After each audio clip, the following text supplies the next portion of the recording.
le partage d'écran. Alors, toc.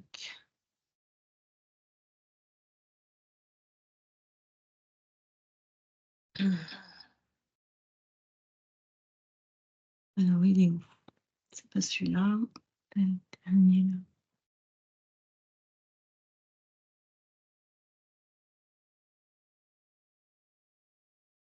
Est-ce que tout le monde voit l'écran? Est-ce que c'est OK? Alors, j'ai perdu du coup. C'est toujours compliqué. Voilà.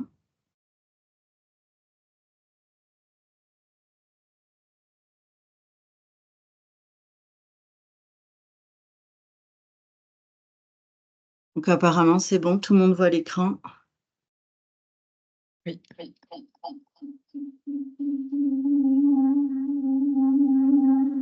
Alors après, vous allez pouvoir couper les micros. Il y a comme un espèce de retour, j'entends.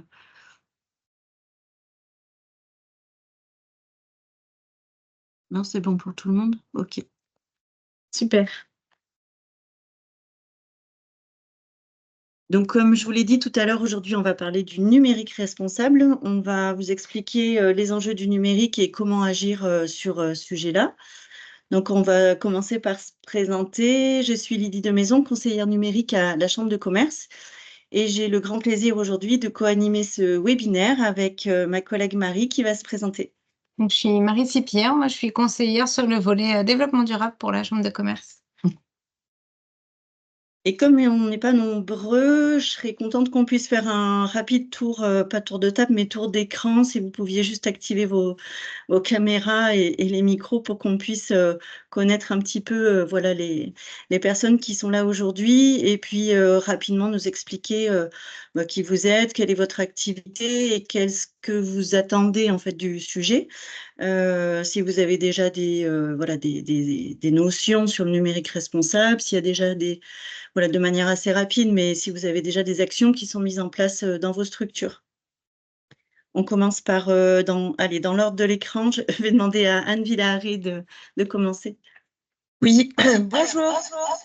Je ne sais pas si vous me voyez et moi j'ai un gros larcin. Oui, aussi. Bon, donc Anne Villaret, entreprise Villaret. Moi, ce que j'attends de la réunion d'aujourd'hui, c'est de l'info parce qu'on n'a rien fait du tout par rapport à tout ce qui est le numérique responsable et raisonnable. OK. Très bien. Alors je vois que ah ouais, j'ai pas cliqué sur le bon. En fait, Anne était connectée 2 fois, donc c'est pour ça qu'il y avait du Larsen. Je pense elle va essayer de se reconnecter.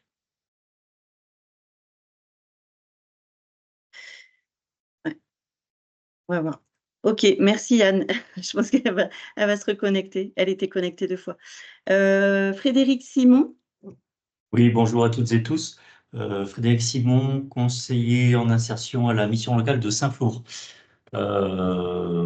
Les attentes par rapport à ce webinaire, c'est de voir un petit peu comment est-ce qu'on peut être un peu plus responsable sur nos réseaux, sur Internet, notamment dans le cadre du RSE. Et voilà, donc on a plusieurs références selon les conseillers, donc je suis un peu sur la référence pour toutes les questions numériques, communication, etc., entre autres. Parfait. OK, merci. Hélène Noël? Pardon, je n'ai pas eu le micro. Bonjour, Hélène Noël, je suis avec Marie Jacqueline, on travaille chez Escotel. Nous, c'est plutôt des informations aussi qu'on attend, puisque sur le développement de notre entreprise, ce ne sera pas forcément nous les moteurs là-dessus, mais bon, on peut toujours être, acteur avec nos collègues qui s'occupent du RSE. Voilà, OK, merci. merci. J'ai Philippe, mais j'ai pas votre nom de famille. Est-ce que Philippe m'entend? A priori non. On peut passer donc à Patricia Olivieri pour l'Union du Cantal? Alors du coup, bonjour, c'est pas Patricia, moi je suis Mélusine, donc pour l'Union du Cantal. Ok, Donc, c'était le nom de Patricia que j'avais sur le voilà, c'est parce qu'elle s'est enregistrée. Et du coup, moi je suis responsable du graphisme et d'une partie des réseaux sociaux. Donc pareil, ce webinaire, ça va nous permettre de voir un petit peu les bonnes pratiques en matière de RSE. Ok, parfait, merci. Jean-Stéphane Bourgeat.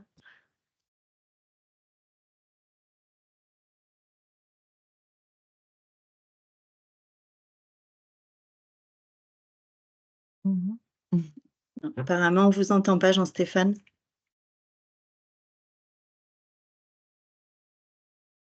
Alors, Jean-Stéphane Bourgeat est propriétaire d'un établissement touristique qui s'appelle La Belle Époque, qui est situé à côté d'Aurillac. Je l'ai eu au téléphone cette semaine, donc voilà, je sais qui il est, mais j'aurais voulu connaître ses attentes. On ne vous entend pas.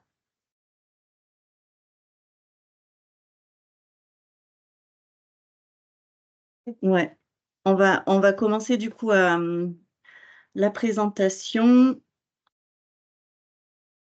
Alors, au niveau du programme du jour, on va essayer de vous détailler le plus de choses possible dans le temps imparti. On va vous donner quelques définitions par rapport au sujet. On va vous présenter ensuite les enjeux du numérique responsable au sein de l'entreprise, des bonnes pratiques que vous allez pouvoir mettre en place de manière pragmatique au sein de votre activité.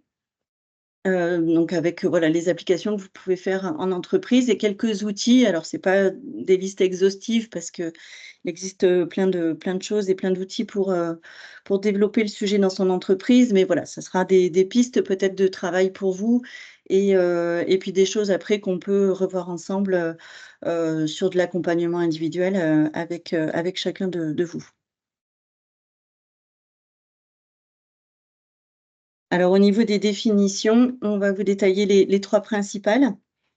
Alors en premier, donc le numérique responsable. Donc c'est vraiment une démarche d'optimisation continue pour améliorer l'empreinte écologique et sociale du volet numérique de son entreprise.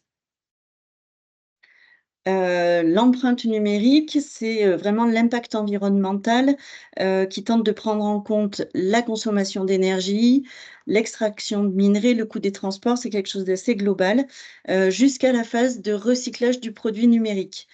Voilà, c'est une évaluation qu'on nomme impact environnemental, qu'il soit positif ou négatif. Et alors la pollution numérique, elle est causée par 3 sources principales. Donc à savoir les différents équipements informatiques, tous les centres de données, dits data centers, et tout ce qui est services et applications numériques. Donc il y a un cadre réglementaire en France qui a commencé en 2020, en fait, avec la loi AGEC, la loi anti-gaspi. À la base, cette loi, au niveau du numérique, elle a permis de mieux informer, de protéger les consommateurs. Aujourd'hui, sur tous les produits que vous achetez, il y a un indice de réparabilité qui est obligatoire pour certains équipements électroniques. Et à partir de 2025, donc, l'indice de réparabilité sera remplacé donc, par l'indice de durabilité des produits. Donc, vous serez informé sur la durabilité des équipements électroniques que vous achèterez. Cette loi, elle a également permis de rallonger la durée de vie des produits. Donc, elle a obligé les fabricants à fournir des pièces détachées pendant au moins 5 ans. Donc, ce qui n'était pas le cas avant, surtout pour les petits équipements informatiques, les écrans, les moniteurs.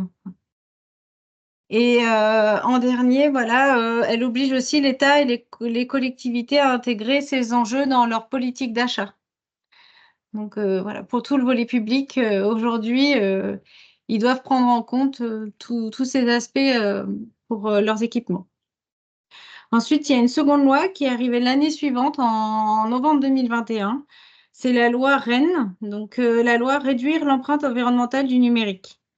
Donc elle s'adresse à tous les acteurs de la chaîne de valeur du numérique et elle s'articule autour de 5 objectifs clés. Le premier, donc, c'est faire prendre conscience de l'impact environnemental du numérique en ajoutant des modules de formation et de sensibilisation au numérique responsable dans les écoles et les établissements d'enseignement.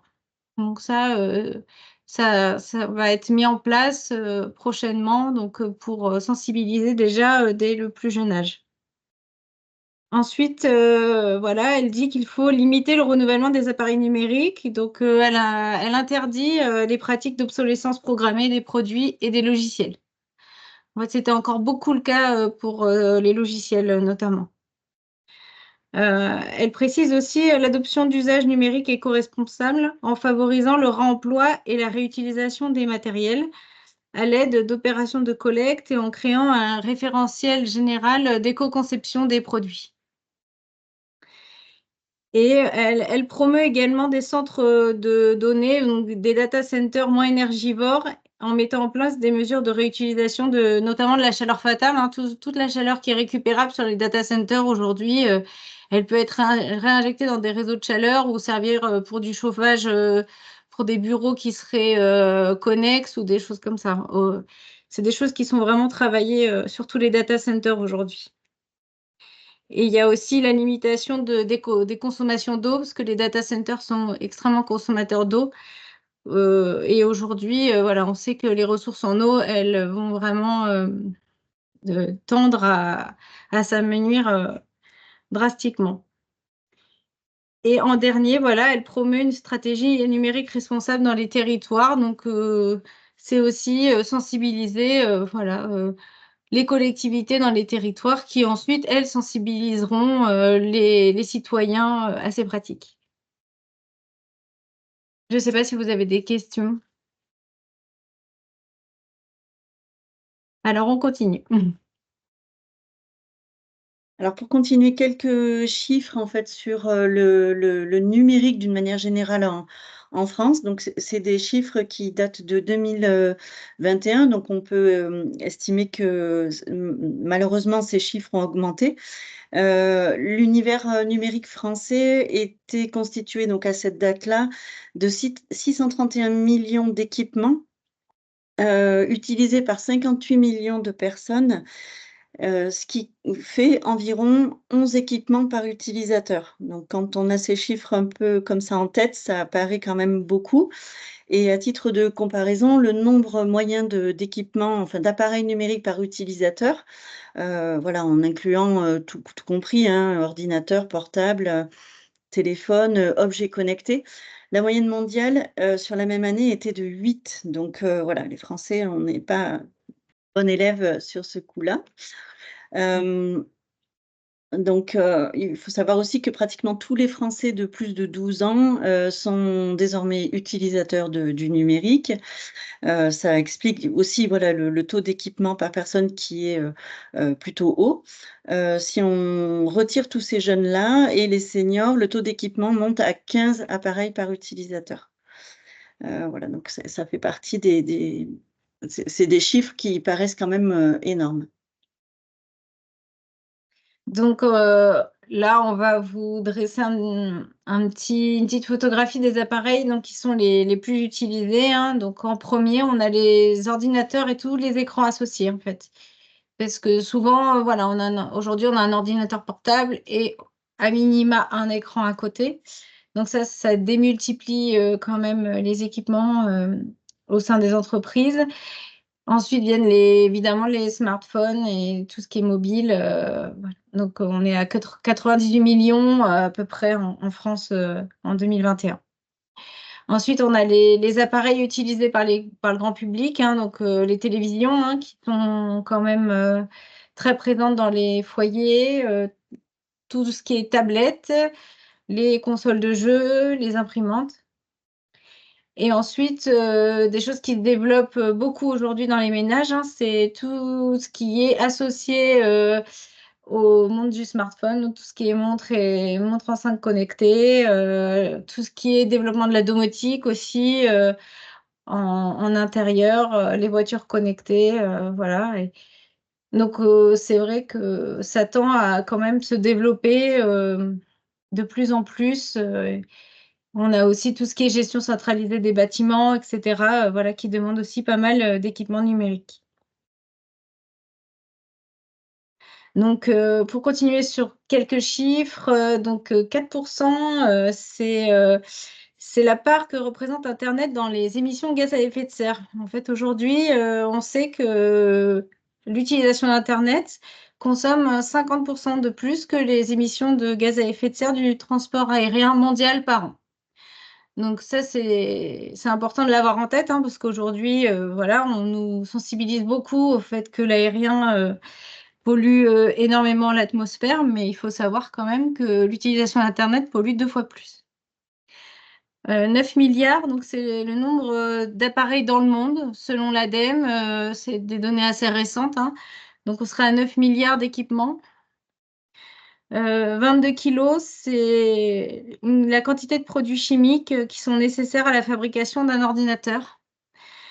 Et il faut également à peu près 240 kilos de combustible et 1,1 tonne et demie d'eau à peu près, donc pour un ordinateur aujourd'hui. Et 4 ans, c'est la durée moyenne d'utilisation d'un ordinateur aujourd'hui. Et on sait qu'entre 1985 et 2005, la durée de vie d'un équipement a été divisée par 3. Elle est passée de 11 ans au tout début et aujourd'hui à 4 ans. Voilà. Alors, on va passer sur les les enjeux qui sont liés au numérique. Donc, bien évidemment, ces enjeux sont assez larges et ne se limitent pas, comme on le voit, souvent, seulement à l'empreinte carbone, mais on se rend compte qu'il y a forcément des impacts sur d'autres sujets comme l'impact environnemental, l'impact sociétal et bien évidemment des enjeux, éthiques, sur ce sujet-là. Alors, sur l'impact environnemental, on a évidemment un impact sur le climat, hein, on l'a dit tout à l'heure, de par la production de gaz à effet de serre, hein, que ce soit pendant la fabrication, pendant l'utilisation et ensuite après, voilà, il faut penser à toute la fin de vie du produit également. Il y a un impact environnemental très fort sur la biodiversité dans les pays où sont extraits les minerais aujourd'hui. Les minerais, tout ce qui est métaux rares, on sait que ça a un impact très conséquent sur la biodiversité locale. Ça utilise énormément d'eau et ça pollue aussi beaucoup les sols de par les méthodes qui sont employées pour extraire ces matériaux. Il y a aussi évidemment des productions de déchets qui sont très importantes sur les sites d'extraction. Et ça a également un impact sur les ressources, puisqu'aujourd'hui, voilà, on va chercher toujours plus profond, toujours plus loin pour pouvoir obtenir les métaux rares qui sont nécessaires dans la fabrication des appareils numériques. Et aujourd'hui, on a des métaux rares, voilà, qui sont quand même difficiles à récupérer dans le volet recyclage, hein, donc c'est pour ça il y a pas mal de recherches qui se font là-dessus. Il faut savoir aussi que les personnes, elles conservent énormément leurs appareils électroniques chez elles, même des téléphones qui ont 15 ans, alors qu'ils pourraient être déposés voilà, pour être recyclés et par la suite, du coup, ça permettrait de pouvoir récupérer certains composants. Alors ça a bien évidemment aussi un impact, sur la société. En premier lieu, on peut noter que ça a un impact sur les droits humains. Par l'emploi d'hommes, de femmes, d'enfants, hein, qui sont, voilà, souvent dans des conditions de travail, extrêmes pour, tout ce qu'a expliqué Marie, l'extraction des minerais et cetera ou même, sur la phase de production. Ça a aussi des risques, forcément, liés à l'usage de ces technologies. Comme l'utilisation, prolongée du mobile, par, les jeunes enfants notamment, ou, sur des usages un peu, déviants, des réseaux sociaux, tels qu'on les imagine.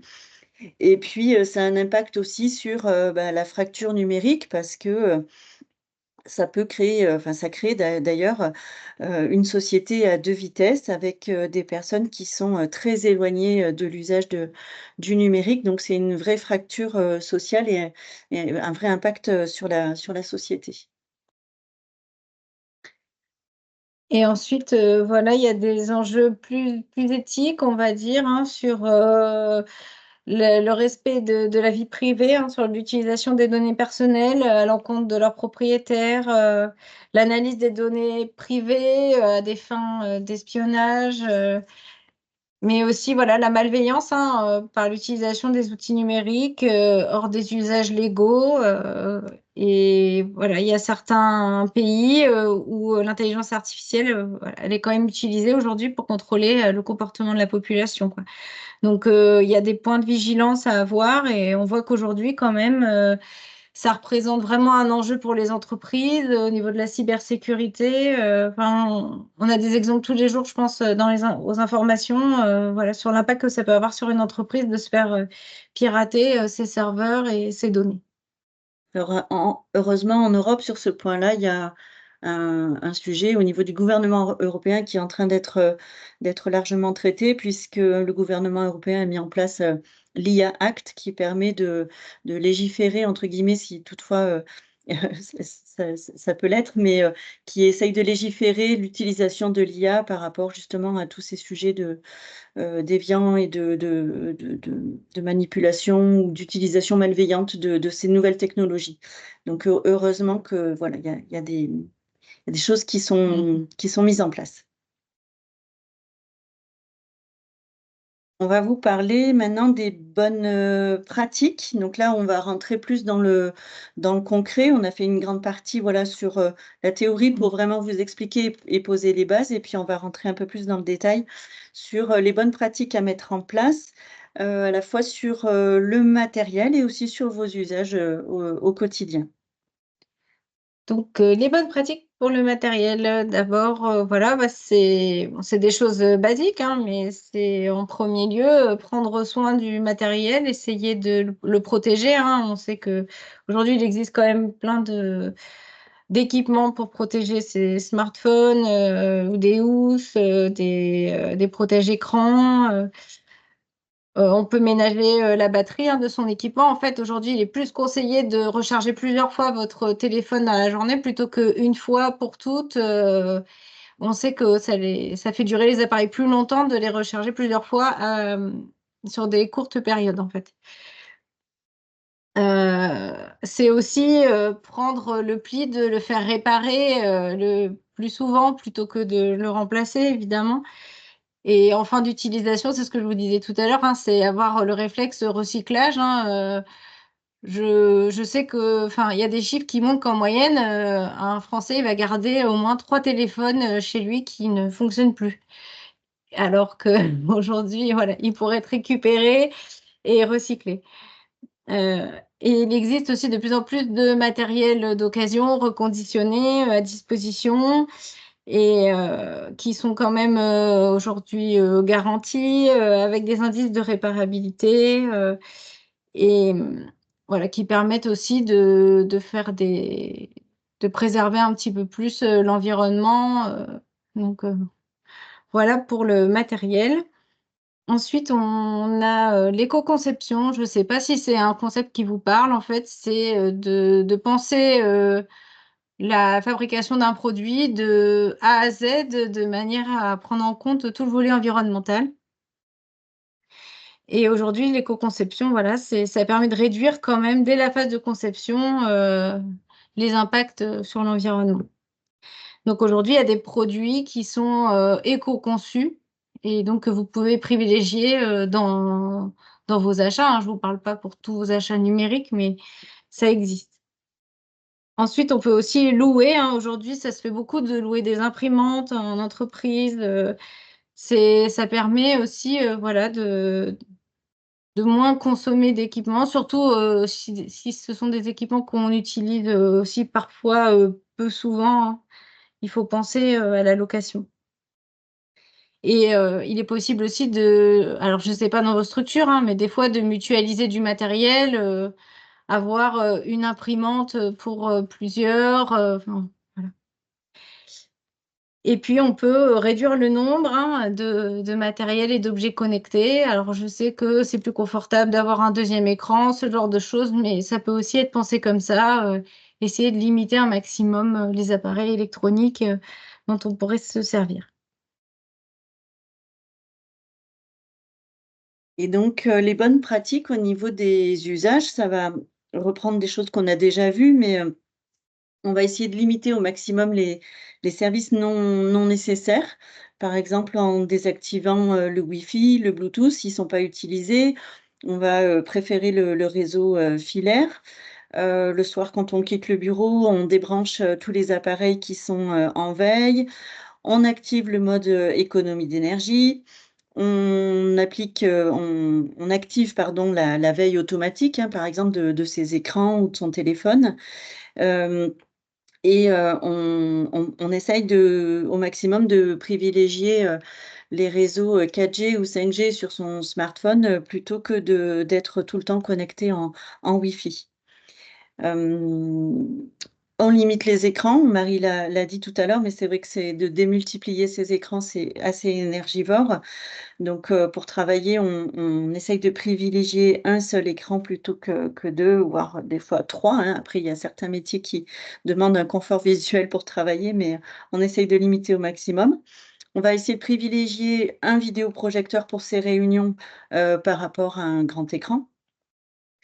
Et puis, voilà, de manière assez, évidente, on essaye de limiter les impressions.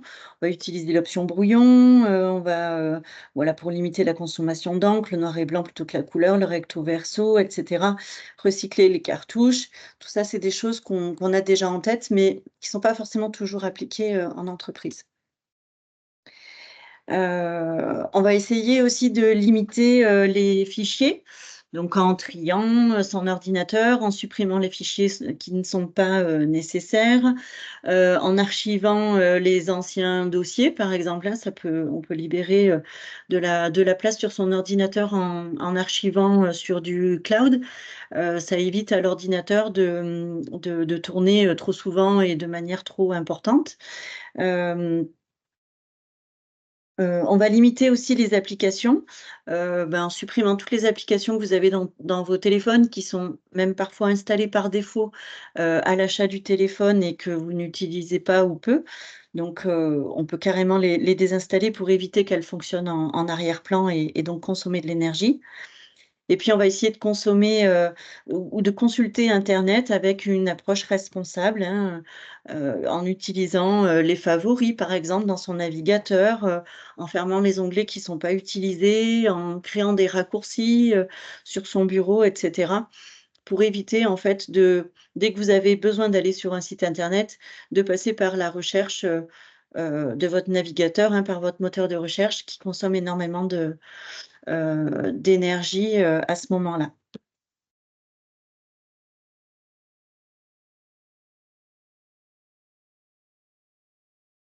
Et dernière, diapo sur, les bonnes pratiques sur les usages.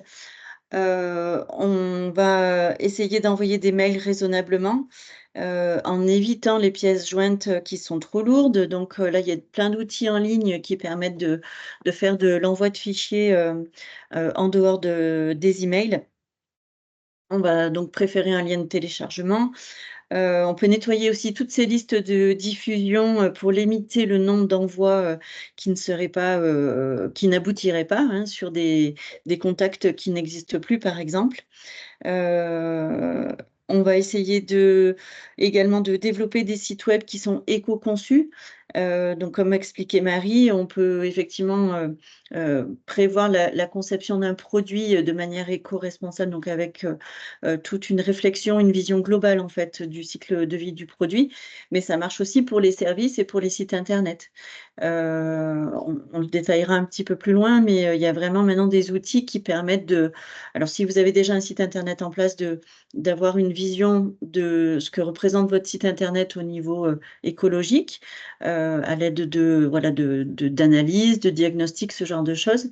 Mais aussi, si on est à la phase de construction de son site internet, on peut réfléchir aussi sur, tout ce volet-là et avoir, une vision, écologique, c'est-à-dire, on va privilégier, un hébergement, de son site en France avec, voilà, sur, des, serveurs qui sont, éco-conçus ou qui consomment moins en énergie, enfin, sur lequel il y a déjà une réflexion là-dessus. Donc, voilà, sur internet, on trouve plein de sujets et plein d'informations là-dessus.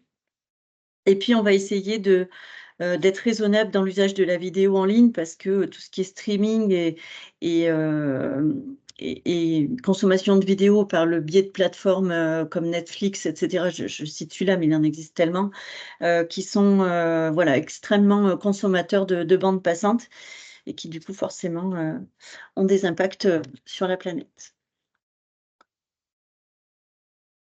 On va faire juste une petite pause pour savoir s'il y a des questions jusque-là ou est-ce que vous avez des réflexions, des réactions par rapport à tout ce qui a été vu jusqu'alors?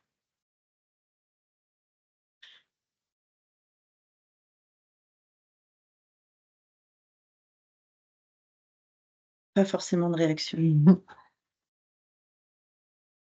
Oui, m'entendez? Anne.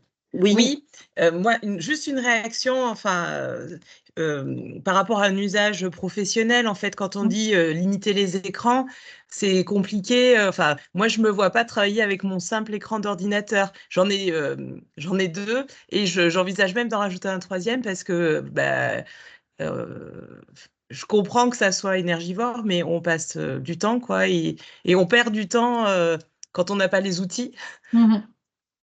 Tout à C'est fait une d'accord. réflexion personnelle. Après, privilégier les réseaux 4G ou 5G plutôt que le Wi-Fi, ça me gêne un peu parce que ça fonctionne des données mobiles qui sont onéreuses.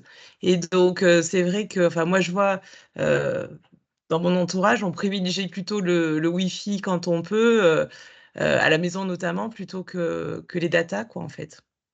Après, on est bien d'accord que toutes ces réflexions et toutes ces actions qui peuvent être mises en place, alors comme je l'ai dit, hein, il y a des métiers, il y a des fonctions qui ne permettent pas hein, de travailler qu'avec un seul écran. Oui, Je pense notamment aussi à des gens qui sont dans le domaine du graphisme ou ce genre de oui, tout choses. à fait. Euh, mais et voilà, et forcément, toutes les actions qu'on peut mettre en place dans une entreprise, là on parle du numérique responsable. Effectivement, ça a forcément un coût supplémentaire et des changements d'habitude aussi à prendre en compte. Mais c'est valable aussi pour d'autres sujets. Il y a forcément, quand on met en place des actions, il y a forcément de l'investissement ou des coûts à prévoir sur ces actions-là. J'ai bien conscience de ce que vous dites, Anne. Ouais, ouais. Non, mais c'était juste une réflexion comme Mais ça. Et c'est après, très en juste. termes de... C'est très C'est juste. bien de Après, le moi, partager. Après, moi, j'aurais peut-être une question.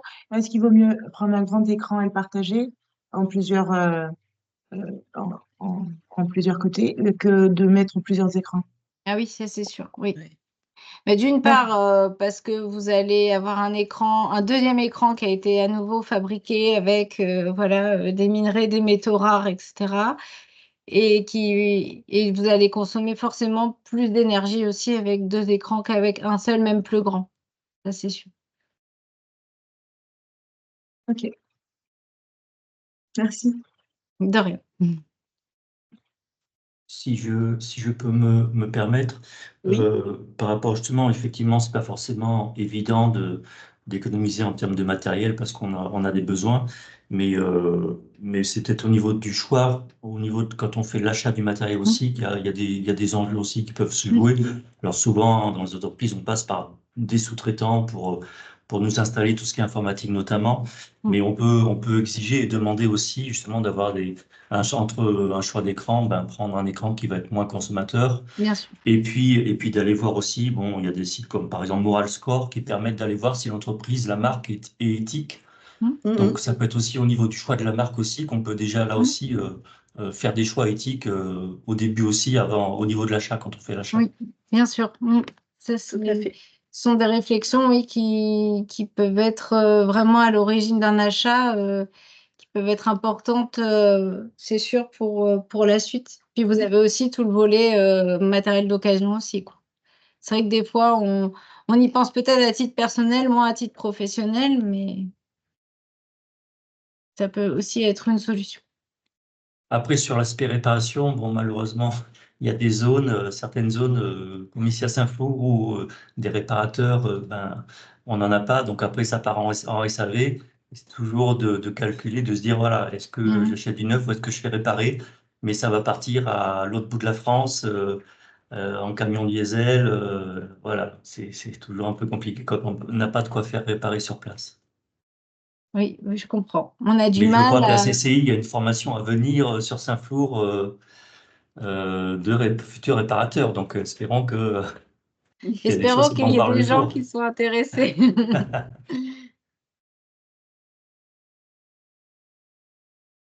On continue. Allez. Allez, c'est parti. On va parler des solutions en entreprise, donc voilà, d'autres types d'actions que vous pouvez mettre en place. J'ai parlé des mails tout à l'heure, mais c'est vrai que c'est quelque chose sur lequel on peut agir de manière assez facile parce que voilà, on a tous une boîte mail pour le travail, des fois même plusieurs. Donc je pense que c'est vraiment une action sur laquelle on peut agir de manière assez facile, qui peut prendre du temps. Trier sa boîte mail, en général, c'est quelque chose qu'on laisse un petit peu de côté, mais en adoptant des pratiques, voilà, comme la lutte des spams, le tri des mails inutiles, les mises en quarantaine et cetera, la compression des données, on peut vraiment réduire l'impact environnemental de ces mails et du numérique. Donc ça va passer par la limitation du nombre et du stockage de ces mails, en pensant bien à supprimer, la corbeille, de manière assez régulière. On va aussi, essayer de passer à une signature, de mail assez simplifiée, en évitant, les images qui sont, trop lourdes, au sein de sa signature.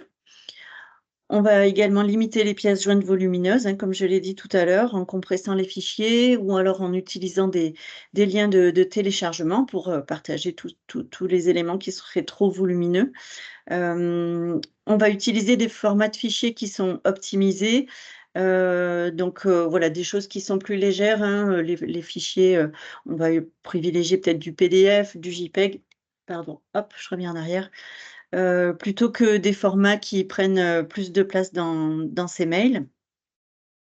On va éviter également de copier-coller des textes, des images, directement dans le corps de l'email pour réduire la taille du message. Des fois, c'est vrai qu'on écrit un mail alors qu'il y a pas forcément besoin. On peut, juste faire passer l'information d'une autre manière et qui prendra moins de place et qui consommera moins. Et on va supprimer les pièces jointes inutiles avant de transférer, par exemple, ou de répondre à un message, sur lequel on n'a pas besoin, de transférer les pièces jointes. On peut les supprimer avant de faire le transfert ou répondre.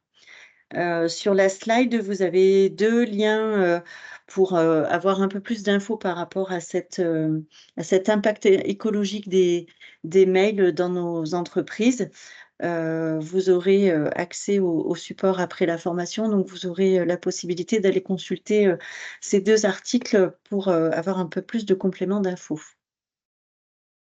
Alors après, il existe aussi, voilà, tout le volet de sensibilisation de vos collaborateurs, hein, c'est sûr qu'aujourd'hui, voilà, de ce que vient de vous dire Lydie, rien que pour l'usage des mails, des fois, voilà, c'est des choses dont on n'a pas conscience, hein, des fois on envoie un fichier lourd, on se dit pas que oui, effectivement, le fait d'avoir envoyé un fichier lourd, ça va avoir, un impact plus important, sur la planète que d'envoyer, un fichier beaucoup plus léger, en fait. Enfin, c'est ce genre de sensibilisation peut-être, que vous pouvez faire auprès de vos collaborateurs.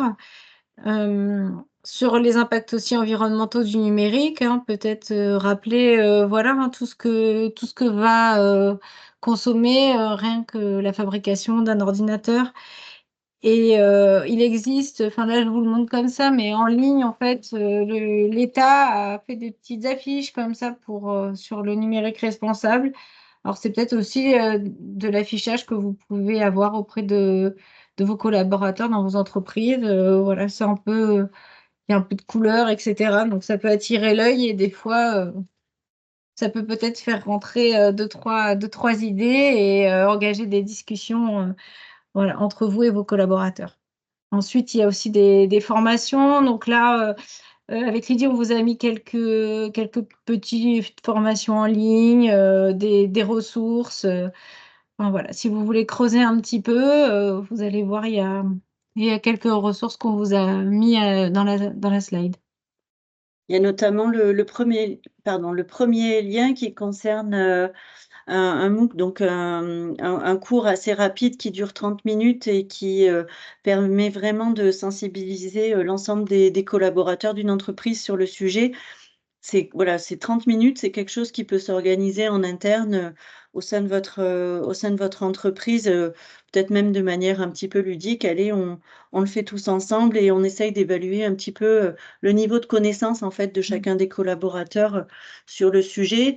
Ça permet peut-être aussi après aux décideurs de mettre en place des actions plus concrètes au sein de votre entreprise. Suite à la sensibilisation de l'équipe et à la participation sur ces cours-là.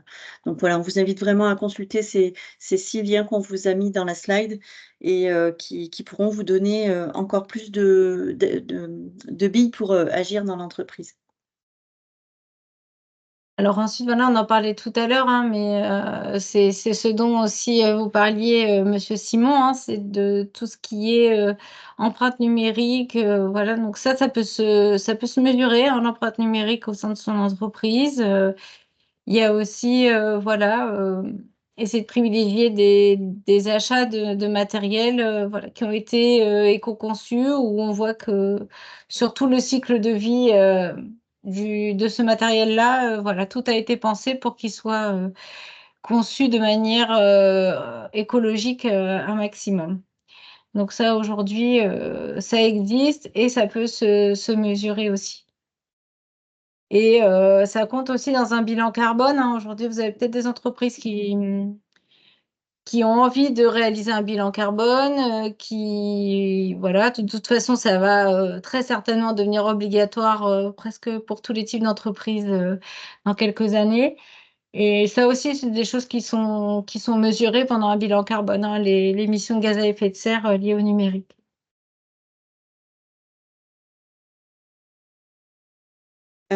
Pour finir, encore quelques outils. Le label numérique responsable, donc c'est un label national qui permet vraiment de labelliser les produits et les services qui pourraient être conçus. Ça a été lancé en juin 2019. Et c'est vraiment un label qui permet d'encadrer la démarche en proposant aux entreprises une liste de règles à respecter. Bien évidemment, il y a un référentiel. Et ça permet de s'inscrire dans une démarche vraiment durable. Alors, le label se concentre sur 3 piliers principaux. Le premier pilier, c'est le pilier people pour inclure les personnes vraiment au centre du processus. Le pilier planète pour préserver l'environnement et le pilier profit pour développer l'attractivité économique à l'aide de ce label. En tout, il faut savoir qu'il y a 6 étapes qui sont à réaliser afin de prétendre à la labellisation de votre entreprise. Il y a une formation au numérique responsable qui doit être faite par l'équipe et qui fait partie donc des premiers pas de cette labellisation.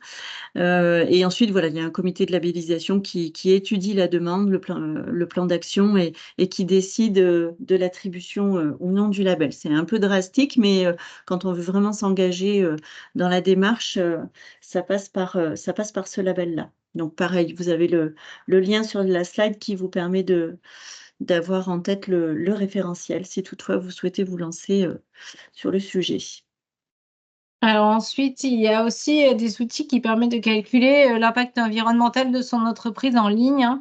Alors, c'est un lien, vous allez mettre le nombre d'équipements électroniques que vous avez. Donc, ça va vous demander le nombre de téléphone, la marque du téléphone, l'ordinateur, la marque de l'ordinateur, le nombre d'heures d'usage sur une semaine, le nombre d'applications que vous utilisez d'un point de vue professionnel, à savoir si c'est Zoom, Teams, en moyenne combien d'heures, etc. Et ça peut vous calculer une empreinte carbone. Donc, c'est peut-être quelque chose, voilà, enfin, ça a l'air, c'est assez rapide à faire et peut-être que ça peut vous permettre, voilà, d'avoir une idée des tonnes équivalent CO2 générées par vos usages numériques. Ensuite, peut-être que je ne l'ai pas dit tout à l'heure, mais voilà, l'effet bilan carbone, etc., ça rentre aussi dans la stratégie RSE des entreprises, hein. Vous l'avez évoqué tout à l'heure en introduction, à plusieurs reprises le volet responsabilité sociale de l'entreprise. Voilà, ça peut être des actions qui peuvent être menées dans ce cadre-là et qui seraient aussi à valoriser dans votre stratégie RSE, quoi. Encore un lien qui vous permet d'avoir d'autres ressources et d'autres sources d'informations sur le numérique responsable. Donc, les bonnes pratiques du numérique responsable pour les organisations. Voilà, c'est un document qui est assez conséquent. Je crois qu'il y a 115 bonnes pratiques qui sont référencées dans ce document. Donc, ne l'imprimez pas, bien évidemment, mais vous pouvez le télécharger sur le site écoresponsable.numérique.gouv.fr et qui voilà, permet encore une fois d'avoir des pistes de bonnes pratiques à mettre en place dans son entreprise. J'ai parlé tout à l'heure de l'éco-conception d'un site internet. Ça va de pair avec, par exemple, la gestion de ses mails, mais on peut avoir un site web éco-conçu avec une vision globale, en allégeant les pages web, en réduisant le poids des fichiers, en ayant sur son site internet un design assez simple et épuré. On va essayer aussi d'optimiser le parcours de navigation pour l'utilisateur pour éviter des interactions inutiles, donc des clics inutiles. Pareil, on opte pour un hébergeur qui utilise des énergies renouvelables, qui s'engage dans une démarche environnementale et qui, le plus possible, soit localisé en France. On va aussi limiter le nombre de vidéos qui sont en autoplay sur votre site, donc en fonctionnement automatique. On va aussi essayer de désactiver toutes les extensions qui sont inutiles. Souvent, quand on met en place un site internet, que ce soit par vos propres moyens ou par le biais d'une agence, il y a toujours des extensions qui sont installées, on va dire, par défaut, mais qu'on n'utilise pas forcément. Seulement, ça tourne quand même hein, à partir du moment où le site est en ligne et c'est consommateur. Encore une fois, quelques liens pour continuer sur voilà, l'idée d'éco-conception de votre site.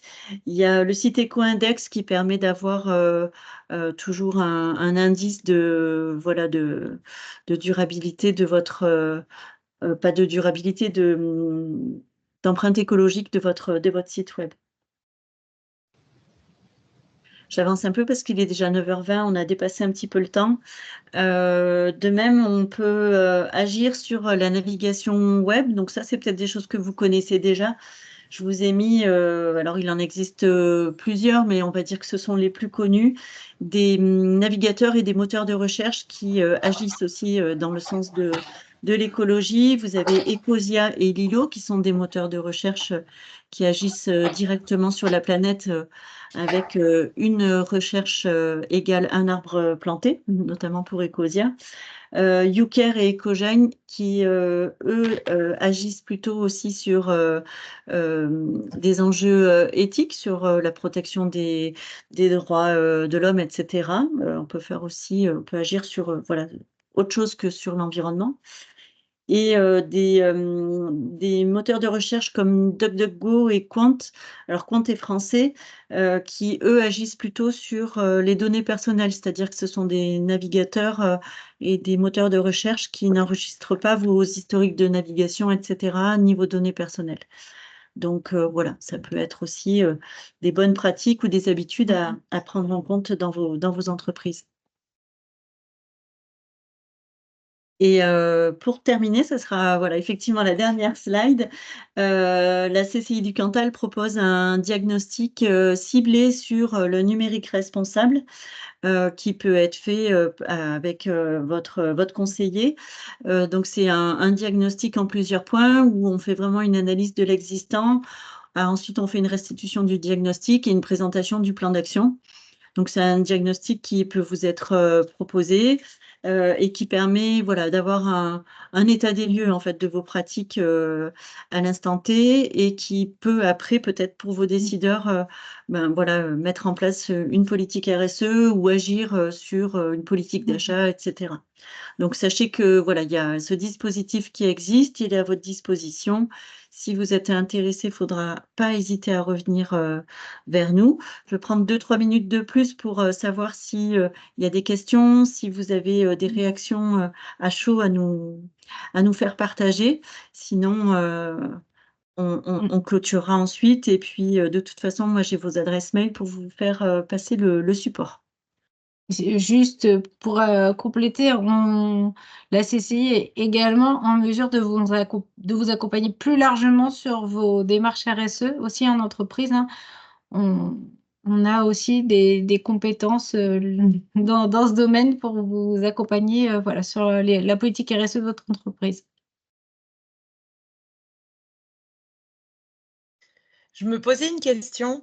Quand vous dites que l'impact des mails est hyper important, est-ce qu'il vaut mieux privilégier, par exemple, alors c'est vrai qu'on fait énormément de mails pour tout et pour rien, pour transmettre une info, ou simplement pour remercier quand on reçoit un truc, mais est-ce qu'il vaut mieux privilégier style WhatsApp pour des petites infos diffuses ou est-ce que, par exemple, le poids, enfin l'impact que WhatsApp peut avoir par rapport aux mails est moindre ou, enfin, je dis WhatsApp ou d'autres FaceTime. Oui. Messagerie.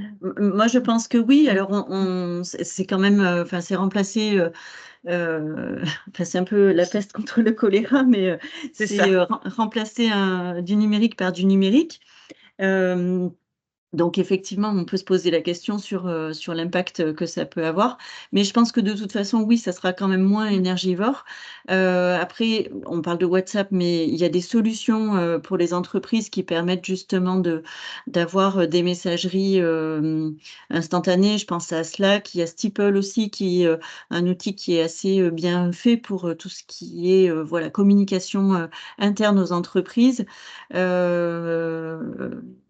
Je pense que quand même il y a aussi des habitudes à faire changer. C'est pas forcément que l'outil, mais c'est aussi des habitudes à faire changer dans nos pratiques quotidiennes. Effectivement, comme tu disais, Anne, envoyer un mail pour remercier d'un document qu'on a reçu, ça ne sert à rien. Ou si toutefois c'est nécessaire d'y répondre, dans ce cas-là, on peut essayer de penser à supprimer les images de sa signature de mail, parce que dans ce cas-là, il n'y a pas forcément besoin de la diffuser. Donc, il y a les outils, mais il y a aussi vraiment toutes les habitudes qu'on doit prendre en fait et qu'on doit mettre en place dans nos quotidiens, à titre pro comme à titre perso. Ouais.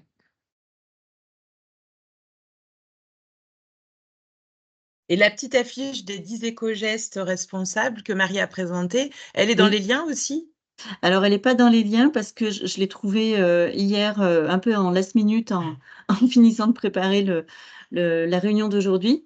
Je vais la retravailler en fait parce que telle qu'elle a été imprimée, oui, on a imprimé la fiche, hein, c'est pas bien, mais bon, il y a des choses quand même sur lesquelles on peut pas passer, surtout quand c'est pour de la sensibilisation, parce que le but de ce document, c'est quand même de l'afficher en interne dans nos bureaux. Mais je vais essayer de la retravailler je vais garder le contenu, mais de la retravailler pour qu'elle soit un petit peu plus lisible, et puis je vous la fournirai avec le support, sans problème. Ok, super. Merci. Merci, Anne. Est-ce qu'il y a d'autres réactions? Non, c'est OK? Je vais regarder dans la partie conversation s'il y a des petits commentaires. Bon, non, a priori, pas de réaction, donc pas de questions. Super, merci beaucoup à tous et toutes d'avoir été présents ce matin. Merci et passez une bonne journée. Bonne journée à tout le monde. Merci beaucoup. Bonne journée. Bonne Au journée. revoir. Merci. Merci. Au revoir. Au revoir. Au revoir.